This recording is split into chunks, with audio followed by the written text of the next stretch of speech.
I'm going to do one of these two. I'll either reduce that or reduce that. Now I measured that 4.7, measured it again out of circuit, 9.3. Huge difference. So that's caused the voltage to drop from one node to the next by significantly more than design. Now, to give you an idea of, I like carbon comps, especially in a vintage amp. I've got a few of them there. All of them have drifted, you know, high five instead of 4.7. So I'm going to use my Vichys. They're metal film. This measures spot on the design value of 4.7. I like these because they're brown, not quite the same brown as the NOS Allen Bradleys, but way better than, I got one to show you? Yeah, I do. I could have used a metal film, but how oddball does that look? That's just not right. So I'm using these Vichys. They're brown, pretty close, and they will never drift. You try and get all of your tolerance bands in the same direction. So that one had the tolerance band on that side, so I'm going to put this tolerance band on that side as well. I like to pre-bend the legs wherever I can to keep them nice and straight. Beautiful. Take a bit of fresh solder as a reward. I'm going to put the cap in there. For the capacitors, I've got my dividers, and I use these to get my spacing. I reckon that's going to be pretty spot on. And then these also become my lead bending tool. So I've already straightened the legs up as much as possible, because they always come bent. Now you see when I'm bending it, I always bend it to make sure that the writing is up. So Future Tech will know it's a 16 microfarad capacitor at 475 volts. I took note that all the negatives were on that side, because electrolytic capacitors, as you know, are polarized. And if you don't want a popping sound happening, do that. Tin the legs first. Voila! That's the way it should be done. Now, I'm going to do the other two there. All right, I'm going to use this instrument here to put many hundreds of volts across a capacitor, and if it has any leakage, it'll break down and show a resistance value here. So this is the capacitor that I'm contemplating putting in place of the 0.1s if they are leaking. 0.1s going to allow a lot of bottom end through, which is responsible for the mud.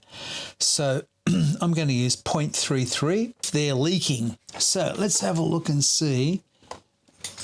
I've got to be very careful here because we're going to be putting a lot of voltage on here. Okay, so here's 500 volts that are going to go across that. And we want to see, it might sort of give us a little value at the beginning, because as we said before, capacitors appear as a short circuit when they first turn on. And that did not have anything like that. As you can see, it's still reading as an open circuit at 500 volts. Just out of curiosity, let's give it 1000 volts. This is above its spec. It's a 630 volt capacitor.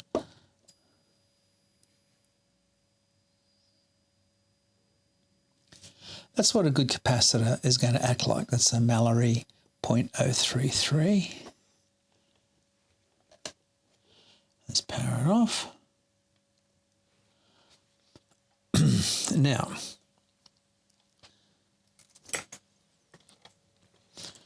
I'm going to now put it on this first one. We'll do two together and then I'll test the rest without boring the pants off you. I've got to be careful it doesn't contact anything else. As you can see, I've lifted one leg of the capacitor up. I don't want my tests to damage anything else in the circuit.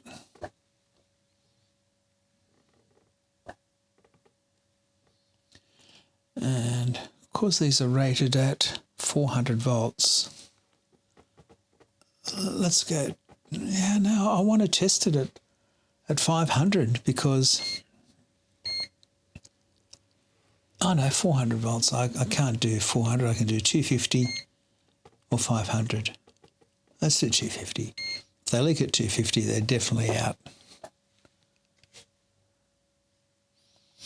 Okay, that is a leaking capacitor. Sorry, mate, you're going. Let's try your partner over here. And this is at 250 volts, so potentially it's going to see higher than that. This is off the B+, not B+, but the plate of V1. Okay, let's see if this does anything.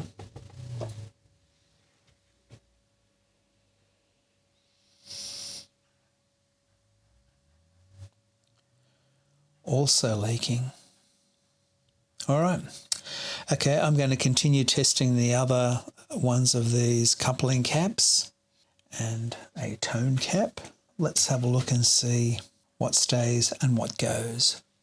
Because so many of these capacitors have failed my tests of either the capacitance value or the ESR value is increasing beyond safe specs. As I've mentioned before, high ESR means a high internal resistance. It stands for equivalent series resistance. When current passes through a resistor, it gets hot. Heat is the enemy of a capacitor, and they will just accelerate as their ESR increases, accelerate towards failure. So I don't like replacing all of these capacitors, especially the coupling caps, but yeah, when a coupling cap leaks, it will leak DC into the next stage, and that next stage will suffer. Certainly these ones are probably the most critical ones, because if these fail, as they were, it will put unnecessary load, positive bias on our main power valves, and it'll shorten their life. So you can see I've done an excellent job in their installation. Oh, Dad, you're not wearing your wanker's hat. Why are you talking like a wanker? Shut up, Harley. You'll see how I've put all the capacitors in here. Nice and neat. Lettering all showing upwards. You can't really see these ones. Leads nice and straight. I did put in a metal film one there. Now this one is the next up to be replaced, only because it's way out of spec. So I've decided, rather than using a metal film one, even though I do like them, these can play a part in the sonic character of an amp. So I've decided to replace it with an identical new old stock carbon composition resistor. I've purposely picked one which is a little bit below 100K. This one's 99K. I know in time this is going to start drifting up. So in this case, it's going to drift into spec of 100K. Now I've decided to leave a couple of other capacitors in play of the original Astrons. I just didn't want them to be all replaced, or else I'm just going to start losing the character of this amp. So I've only replaced the ones that are essential for reliability and performance. I'm very happy with the way this is coming along. There's that new 100K resistor. Looks like it was put in there 66 years ago. I think that's all we need to do here. Next thing is I'm going to clean out these pots, because they will probably have a fair bit of crap inside them. Then I will also clean the input jacks, and I might even show you how we do that, because that's a very important little bit of maintenance that you can do. Then I might get out the big soldering iron, just tidy that up a bit. Whoever did that before way more recently than the amp was made. I guess just didn't have a hot enough soldering iron, so I might just tidy that up and make that look a little bit better. I'm sure it's a good connection, but things have got to look right as well. Then I'm going to test the power tubes on my valve tester, and then I think we're almost there. Oh, and I need to test these preamp tubes as well. And then we'll be done. Let's take a look at the power tubes, these two RCA 6V6s. Beautiful tubes. Let's see if they're still performing after all these years. So we have on tube 1, we've got a plate current of 25.4 milliamps. On the second valve, we have 21.3. That looks pretty good. 25.4. Anything less than 15% I'm going to call a good match. 21.3. 20%. Not ideal, but good enough. They're staying. They're vintage RCAs. We're not just not going to do anything better than that. Let's have a look at the transconductance on valve 2 is 2,620 millimos. On valve number 1, 2,880 millimos. Good. I'm going to use them. I'll also check the actual plate current going through them in the amp, because quite often you get a better match when you switch the position of these two going around. What are you doing, Harley? Well, I was going to say the same thing, Dad. Yeah, well, I've beat you to it. He's a good boy. Yes, there's more pats for you. Just check the tightness of these transformer bolts while I'm here. Loose. Not horribly loose. That was a bit looser still. Okay, they're all a bit loose, which is not unusual in a combo amp with all the vibrations and things. But this one is what caught my eye. It's very important that on a pot that we keep this contact here clean. And what that contact does is it grounds out the signal carrying part, the positive, let's call it, the signal carrying part of our plug, and it grounds it so it doesn't make any noise. So if that doesn't make a good contact, and that is making contact there, but not great. I'll just see if I can give it a little bit of tension. That's better. Cleaning this contact here is very important. We often forget this, but look at the crap that comes off it. And that is the return signal for the return path for our signal. So it's not just about keeping this clean, which it definitely is not.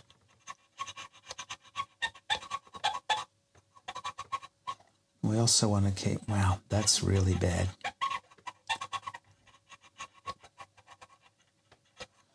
We've got to keep both contacts clean.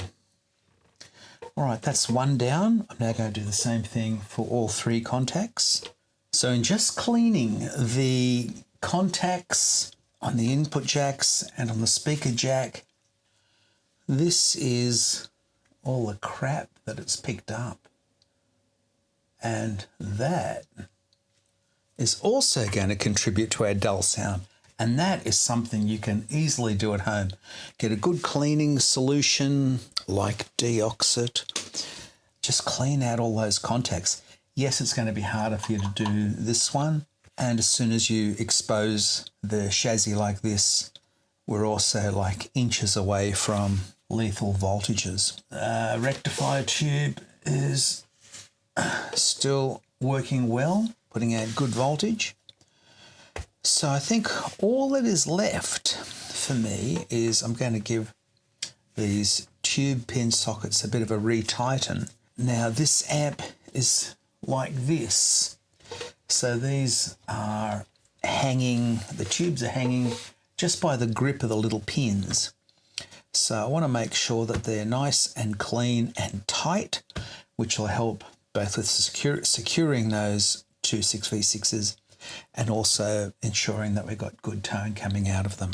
This is what I use, just a little tool I've modified from, I think it was a dentist tool. Don't know how I came in possession of it, don't ask my dentist. And I've just shaped the 2 points slightly differently. And these just go in here and close up any contacts that seem to be a bit spread out.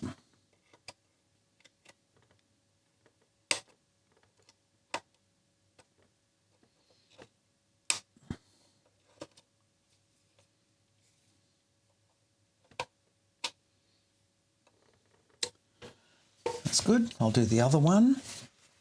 Then I'll give these a bit of a clean and I'll show you how I'm going to do that. Now I can see there is a bit of corrosion in these pins. So once again I'm using the deoxit on these. I've got this little set of brushes from somewhere, God knows how long ago. It's good because they're different brushes for different size holes. I'm also going to use the valves themselves to push in and out a few times, because although these look pretty clean, who knows what we can't see. So it definitely feels tight. That's definitely not going to fall out. Oh, even better. Right, give that a bit of a blow.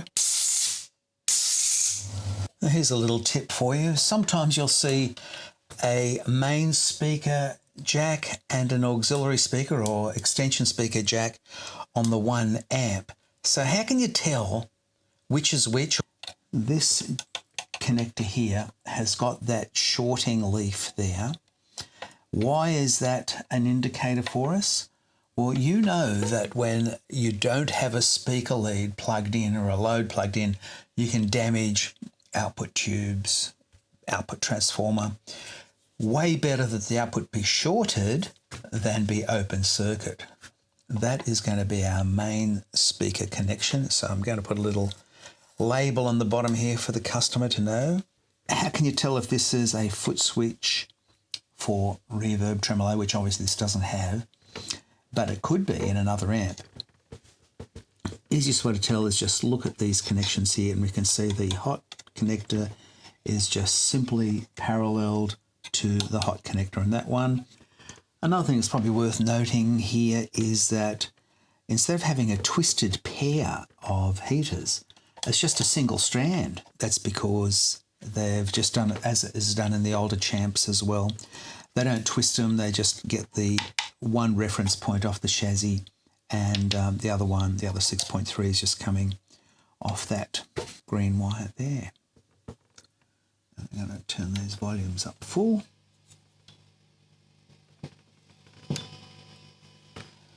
Tone up full. This is full volume. So power tubes, they're okay. Not too bad. That one's a little microphonic. Let's just check through the anything else.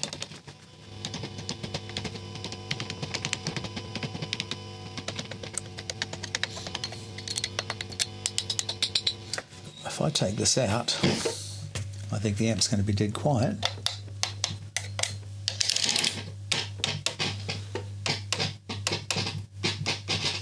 Bit of noise on that cathode resistor.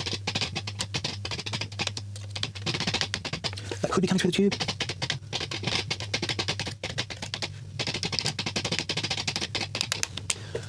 Might just hit all those solder joints and give them a bit of fresh solder just in case it's that. I think it's all just coming through, being referred back through the valves. Okay, and this is how it's done, my friends. So I've improved that earth connection there. You probably can't see it. No, you can't. It's all right. Believe me, it's better. So the neutral goes now, the white neutral goes, I'm just using that as a joining point, and it goes straight into the transformer. The black wire, the active, goes to the rear of the fuse. Important. So when you're pulling out the fuse, you will disengage the fuse from the back part before you could accidentally touch the thread part. And you should always turn off the power. So just double check your safety. So from the fuse, we're going to the switch. From the switch, we're going to the transformer. There was also down there, I don't know if you can see that, but that's the death cap. It was connected to the switch. I've now disconnected it, put a bit of heat shrink onto the leg and tucked it back in there. It was there when the amp was made, so I want to leave it in there.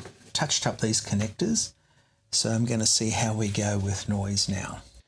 I think this sounds fantastic. Remember, the original complaint was dull. The main thing that would have affected that dullness or lack of brightness was the cathode bypass capacitors. If they're not there, or if they're the wrong values, we're going to lose a lot of top end and a lot of gain. And I also dropped only one pair of coupling capacitors from 0.1, which is hugely big. That lets in just too much bottom end. So I didn't go as low as a deluxe reverb, which I think is 0.02 from memory. I took this down to 0.03 from 0.1. And the difference it's made, wow. I hope the owner loves it, because I love it. I've been mixed with deluxe reverbs because they can be a bit bottom heavy and flatulent. But when you hear this, volume just under 4, tone halfway on 6, this goes to 12. And going to be using my 62 Tele Custom reissue, double bound. It's going to sound better for that. And let's see if it still sounds dull now.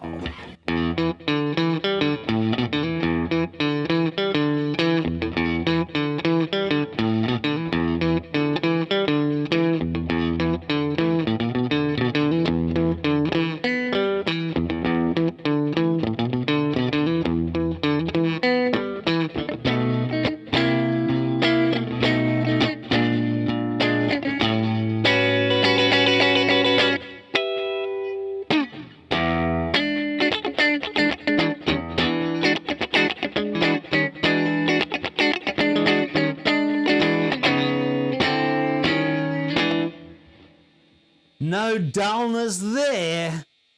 Let's go get a Gibson with some humbuckers.